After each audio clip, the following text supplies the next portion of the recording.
Well, hello. 8 minutes to 1 on a Wednesday afternoon. Now, if you were in the chat the other night, I told you about Tom was going to stop today and he was going to bring me a set. Well, of all the sets I got, you talk about the locomotives and the Indians and the space Apollo mission and every other thing that I have. This might be the most unique and crazy set yet. It's 70 coins, not coins, what do we want to call them? Ingots, I guess, that weigh around 900 grains, or just a little over 900 grains a piece. So it comes to 131.6 ounces of sterling and 121 ounces of silver, with a melt of over $1,750. I paid, I'll be honest with you, I paid $1,879. I paid 99 cents over spot. We froze spot in 2 days ago when Tom called me.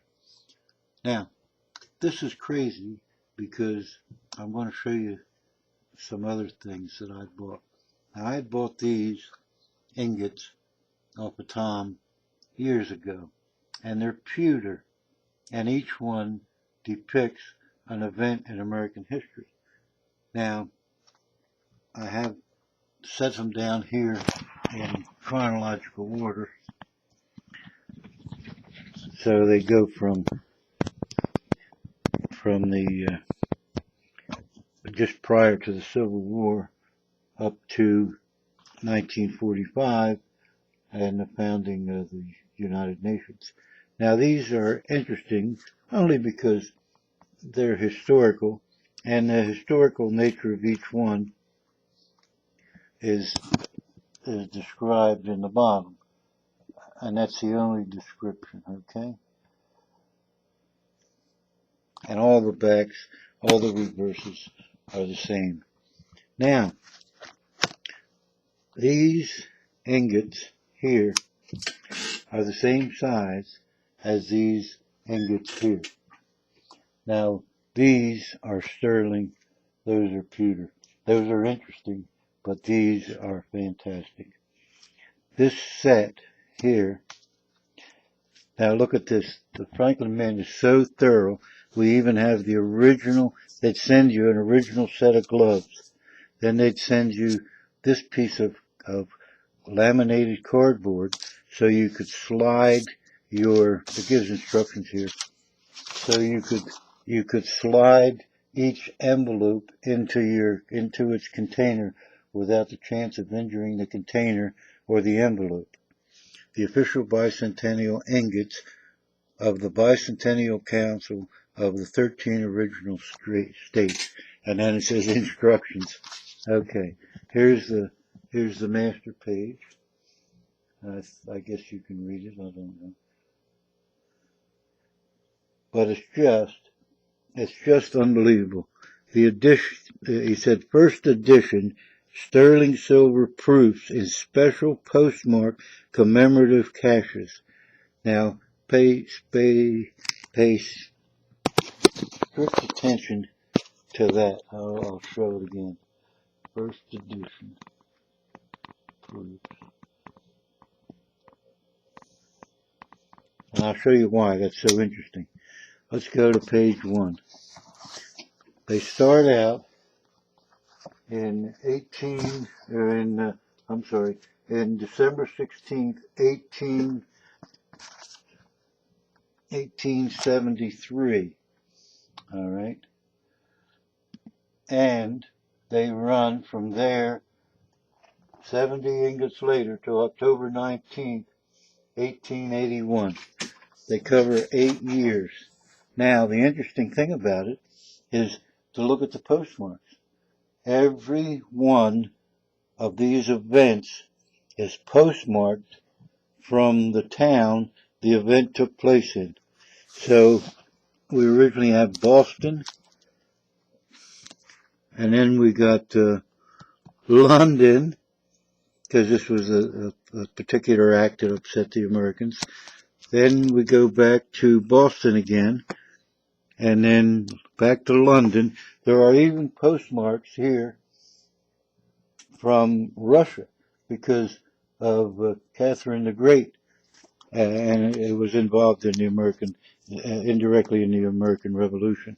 And on the reverse is the entire story of what the coin is, and all of them have the same backing, but each one comes with its peculiar story about each and every ingot. And as I said, it just goes on page after page. Now here's the second thing to look for. Look at the American postage. 8 cents. You know me and postage. 8 cents. Now, by the time the collection was completed, postage was 18 cents. So it more than doubled. It took 8 years to collect this series. They'd send you the book, and then every month they'd send you, or I don't know what the ratio was, but they'd send you another ingot, and then you'd slowly fill the book up with these ingots. Every one silver, bullion, proof, collectibles, ingots. Proof. Can't get it any better than that. And every one stamped, let's move on some, stamped from where this individual event took place. Here's one stamped Philadelphia. Here's another one, Boston, with a lot of events took place. Raleigh, North Carolina. Philadelphia again. See if I can come across the Russian one.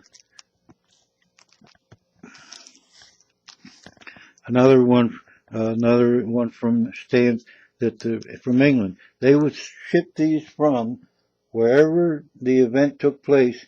They would have someone there representing the mint going and having these postmarked from wherever that happened to be. Just simply stunning. What is this one?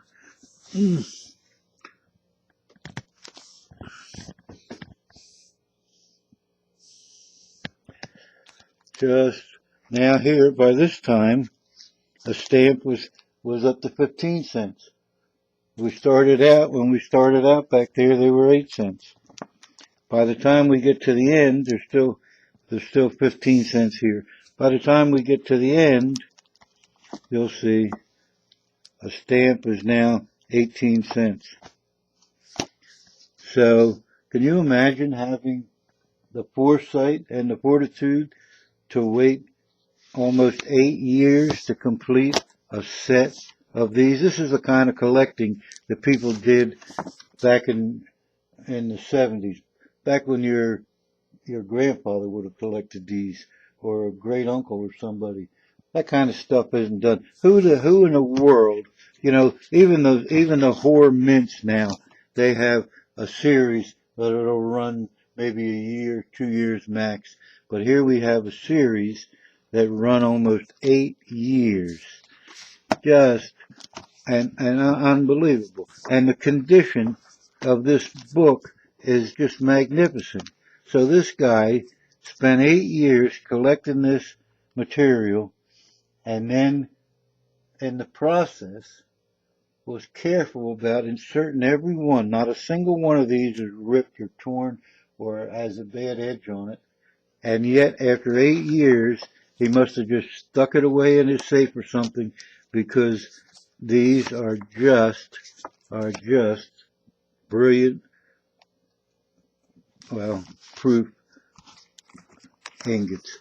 So this, I would have to say, might be the finest set I have, simply because of the fact they came, although they were all stamped in the Philadelphia Mint, Franklin Mint in Philadelphia. They had these go out to every place that any one of them event took place, and had them postmarked. So this is not only historically sound, but it's just an amazing collection. And the fact that we still have the original gloves that they sent along in this special glove case, so that when you handled them before you put them away in this beautiful, beautiful box, that you handled them without the possibility of doing any damage. Now there's an embossed symbol there. I don't know if you can make it out, but it's embossed in the thing. This, as I said, is probably one of the, well, it's equivalent to the locomotives, and certainly as nice or better than the Indians, but it's just the fortitude of the guy that collected these, and his name's on every one of the envelopes. But I'd rather, he might not want, he's probably dead and his grandkids sold this off as soon as possible. But I want to thank you for watching, and see you on the chats, I presume, and please leave a comment.